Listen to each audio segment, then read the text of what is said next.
Solve करेंगे question number 4।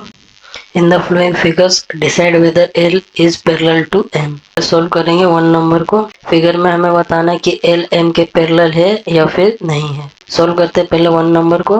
Given है angle A P Q 50 degree, angle F Q D 130 degree.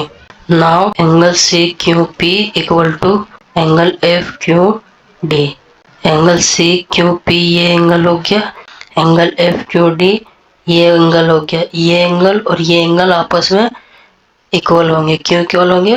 Vertically opposite angle यहाँ पे लिख लेंगे, वर्टिकली अपोजिट एंगल्स। यहाँ पे लिख लेंगे angle C Q P equal to angle F Q D.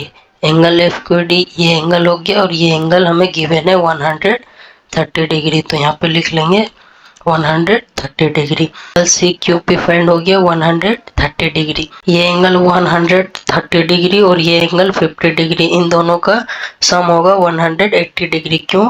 Transversal line के एक ही ओर बने इंटीरियर एंगल का सम 180 डिग्री होता है। तो यहाँ पे लिख लेंगे also angle A P Q plus angle C Q P. Angle A P Q given है 50 डिग्री, तो यहाँ पे लिख लेंगे एंगल ए पी क्यू के जगह पे 50 डिग्री और angle C Q P find किया हमने 130 डिग्री। तो एंगल सी क्यू पी के जगह पे लिख लेंगे 130 डिग्री। 50 डिग्री प्लस 130 डिग्री ये हमारा इक्वल हो जाएगा 180 डिग्री के।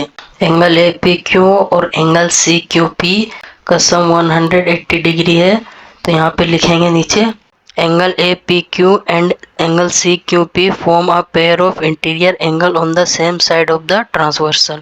ए पी क्यू ये एंगल और सी क्यू पी ये एंगल, ये दोनों एंगल का सम हमारा 180 डिग्री हो रहा है। ट्रांसवर्सल लाइन के एक ही ओर बने इंटीरियर एंगल का सम 180 डिग्री तभी होता है जब दो लाइन पैरेलल हो। तो यहाँ हम आंसर में लिख लेंगे hence line L is parallel to line M. ये हमारा 1 नंबर आंसर हो गया। 2 नंबर सोल्व करते हैं।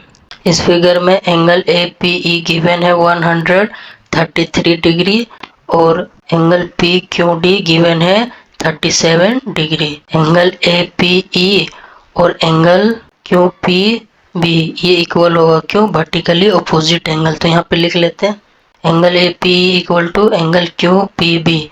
क्यों? Vertically opposite angles. Angle A P E हमें गिवन है 133 डिग्री, तो लिख लेंगे equal to angle Q P B. ये एंगल हमें पता चल गया 133 डिग्री।